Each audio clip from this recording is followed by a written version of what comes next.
So obviously I'm Rod and this is Dave and we're from CitySwagga.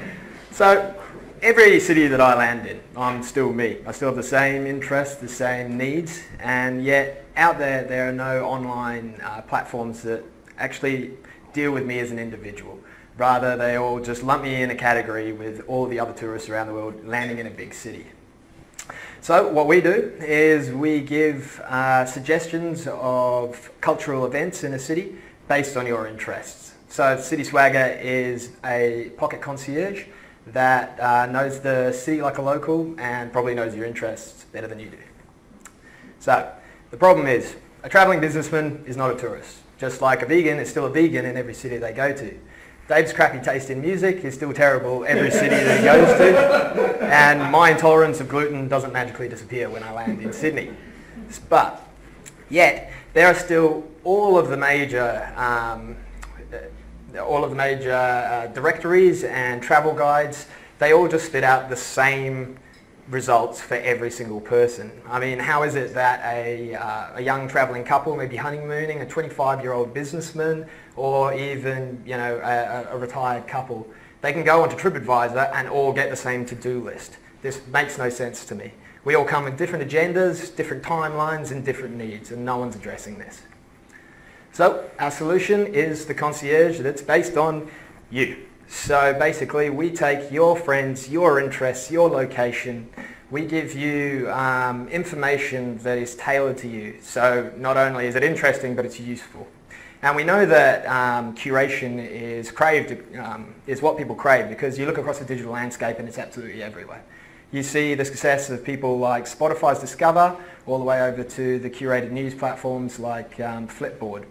If you take away the search function, people are instantly engaged.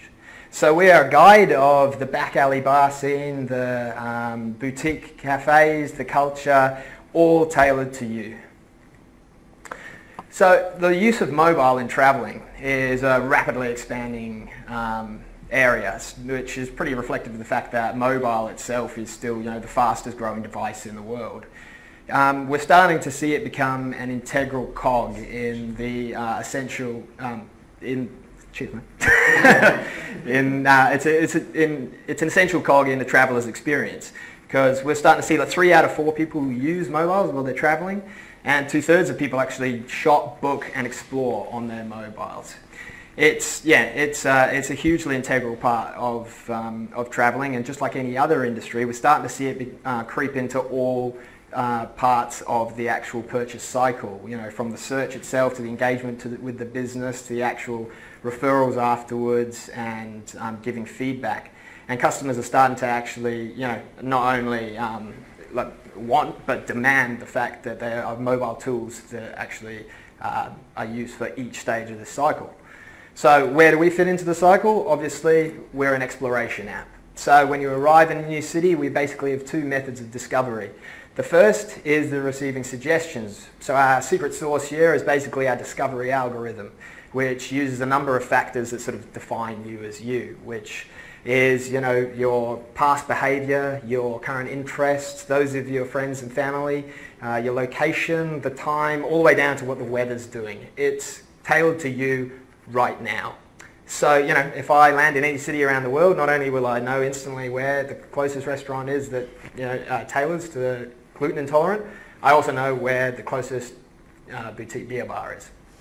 So the second method, and this is where we really differentiate ourselves from your static or non-mobile guides, is the self-discovery.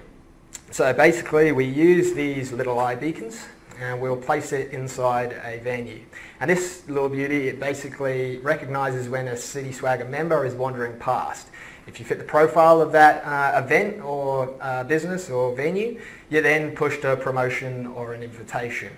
So you discover as you're going.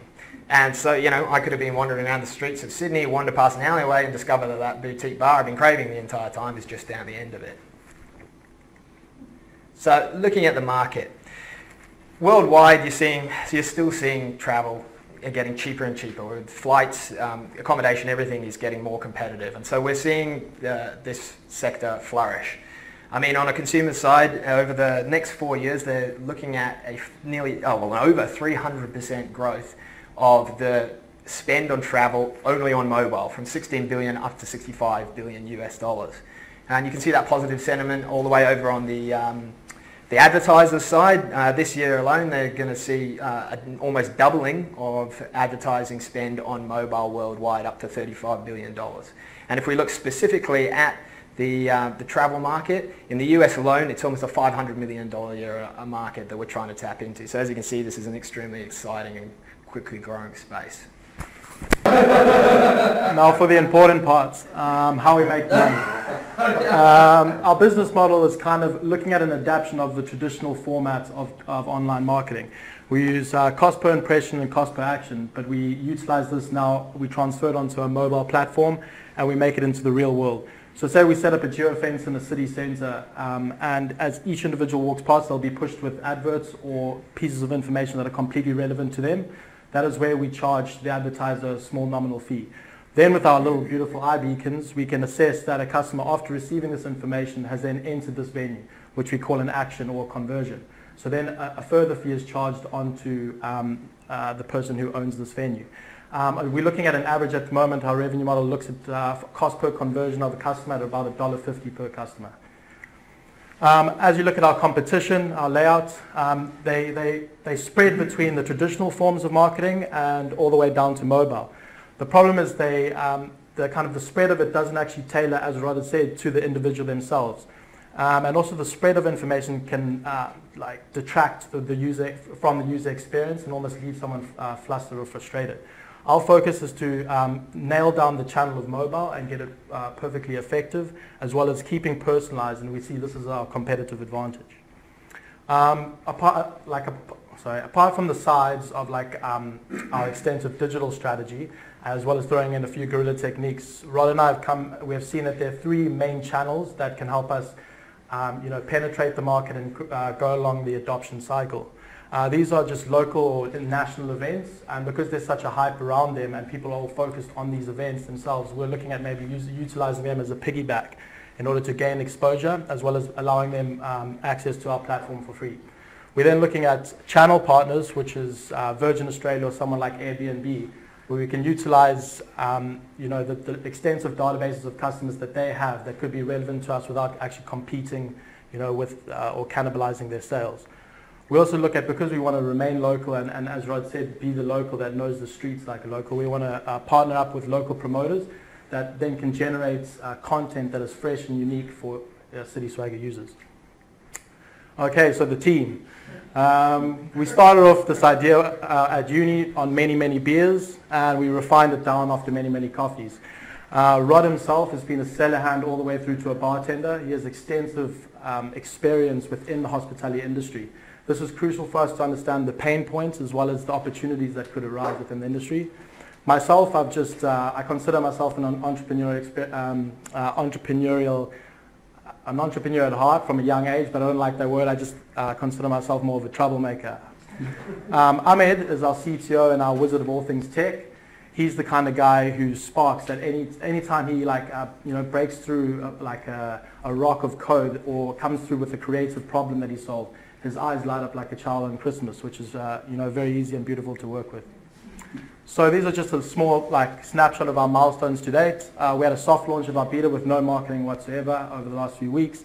We've had 300 plus downloads, which is averaging at around about 10 per day.